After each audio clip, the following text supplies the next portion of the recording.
can't find my keys. Oh, here they are. Let's go. Let's go. You're not leaving, are you, man? You might ride. Rob, you can't drive. You are way too hammered to drive. Bill, don't get in the car with him. You don't have to. No, I gotta go. Use my don't get ride. in the car. I'm fine, Carrie. Carrie, you. All right, let's go. We Let's go. We gotta go. Let's go, man. Go. Go. Let's go. Trevor Twos, man. Woo! Yeah! Hey, man, pick a lane. Yeah, it's all good. It's all good. Hey, turn here. Turn here. Whoa, look out! Oh, no!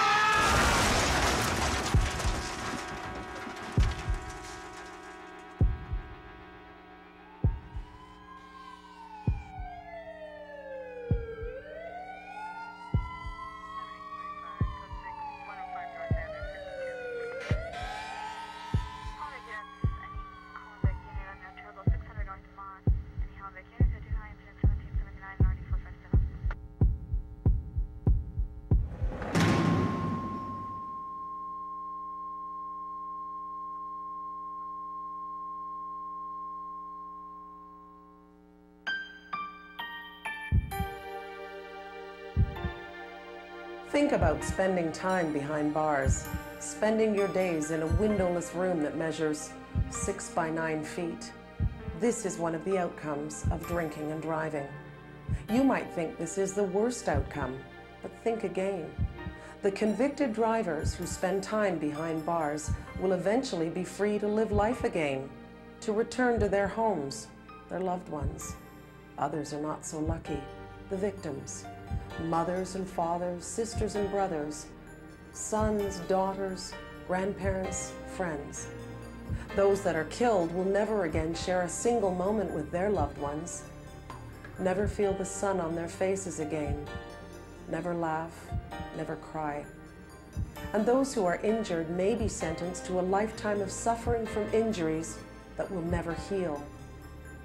The time served for these victims of impaired driving and their loved ones will never be over. Survivors are left living with the darkness of a huge vacant hole that will never be filled.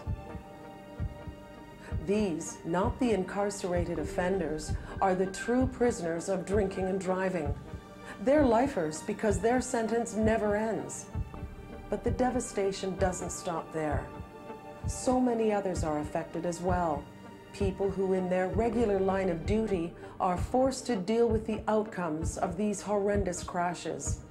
Those who arrive at the scene of a crime, those who tend to the wounded and dying, and those who do their part to serve justice. These people are affected for life as well. Listen as they share their stories. As a firefighter, when I arrive on the scene of an impaired driving crash, obviously my first concern is the welfare of the people that are involved. It's not until after the incident is over when the firefighter has time to reflect and think about the incident that he had just responded to. In many cases, it may be days and weeks before it really starts to take a toll on a person's thoughts to the point where it could affect their professional careers. It certainly could affect their personal life at home with their own families. One particular incident that really stands out was a call that we had at about 2 in the morning, and it was reported as a motor vehicle accident. That was all the information we had. When we arrived on the scene, a small pickup had hit a pole and overturned.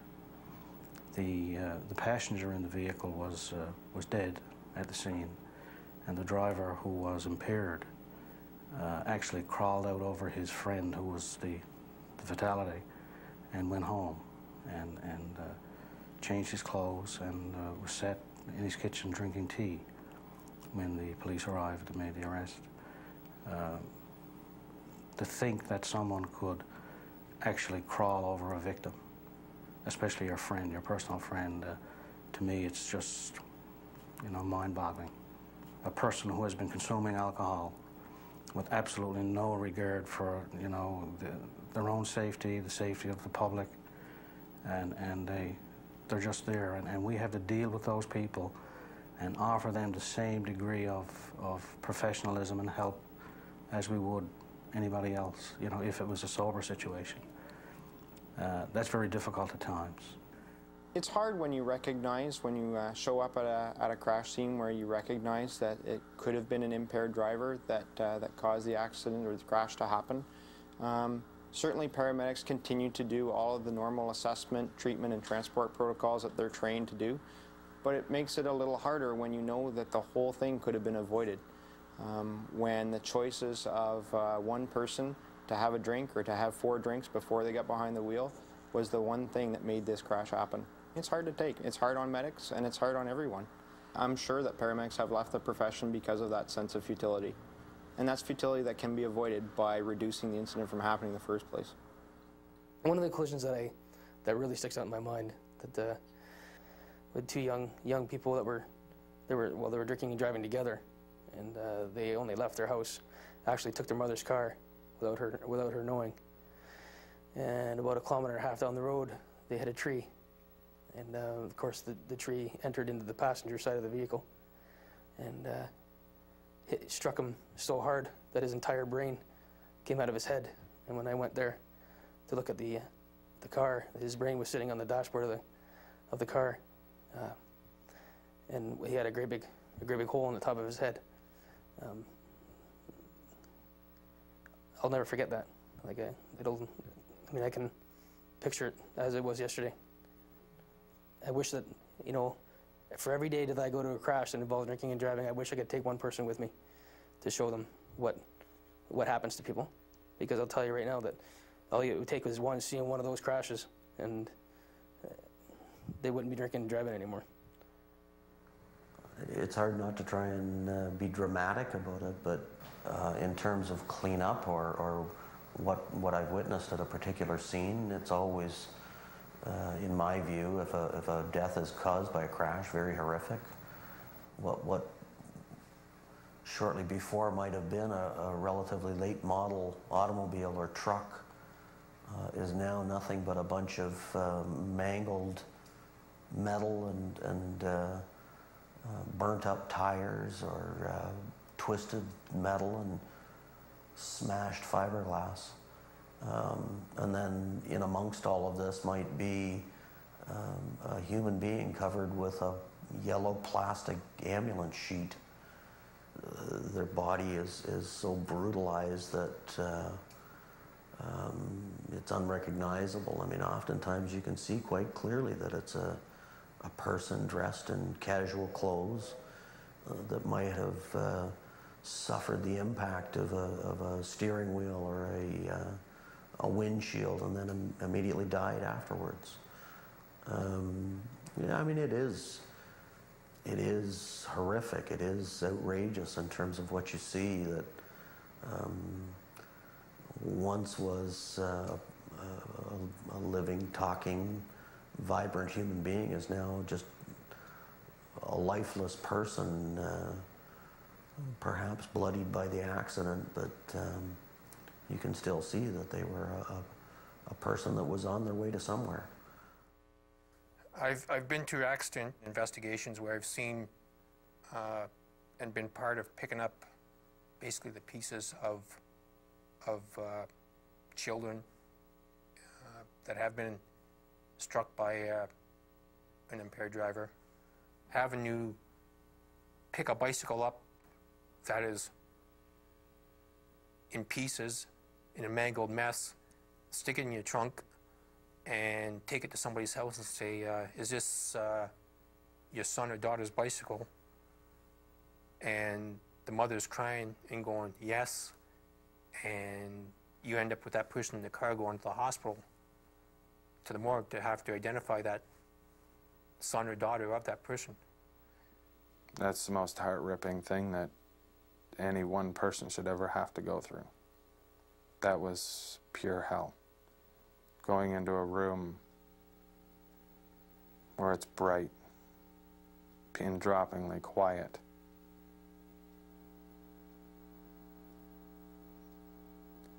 and you've got to pull back a blanket and say, yeah, that's my wife, and yeah, that's my daughter, and try to say goodbye to two of the most precious things God ever gave me. or will ever give me. Well, it's really hard to pick up the phone at 2 in the morning and call and tell parents that their worst nightmares happened. But I think that's an important part of what I do, because I think the families want to know that somebody cared for them. There was one specific example where we had a carload of kids who they had been drinking and were involved in a collision, and we got 4 of the 5 kids in. One of them had been pronounced at the scene. Of the ones that hadn't been pronounced, there had been a fire, and 2 had watched the one that was pronounced at the scene burn to death.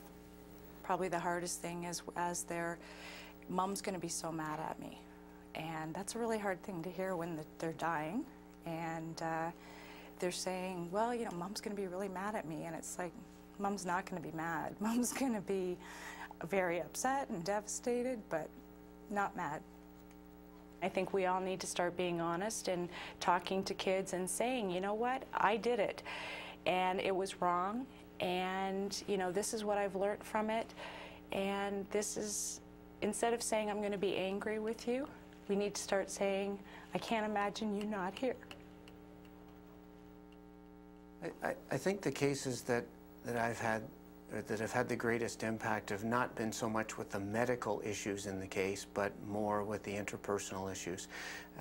One of the hardest things I find is when I'm dealing with the impaired driver, because obviously I'm trying to do my best to make sure their medical situation is stabilized, and they have questions about how other people, people in the other car or vehicle are, and I'm not at liberty to discuss that with them because it's medically a confidential issue. But sooner or later the word gets around to them, either at the scene or from police officers, and I can see just the sheer panic in their face, realizing that, you know, an hour before they were a normal person in society that had a job and just going out for a night on the town, and suddenly they've had the awareness that they've become a murderer, and I find that very difficult. But there are occasions where a coroner must talk to a family in the immediate aftermath of being notified that a loved one has died, particularly if that notification happens in the emergency room. And you're trying to balance presenting them with as much facts as you know at the time, and still trying to respond as a human being to what they're going through. I think at some point you are able to shut yourself off and do the job that you're trained to do, but there is a consequence later on, and sometimes that consequence occurs weeks or months or years afterwards. So critical incident stress is something that's a buzzword in the services that provide this kind of service to the public, but it's a very real thing. I can remember just crying, going home and crying, and constantly just being upset. I remember looking out into the room, and there was one lady always crying, and a gentleman sitting beside her, and I can remember every day for practically the 3 weeks we were there, this woman crying and crying. During the trial, we never seen a picture of the 2 boys, never seen anything of them, and thinking, I'm crying over somebody I don't even know who it looks like or what they look like.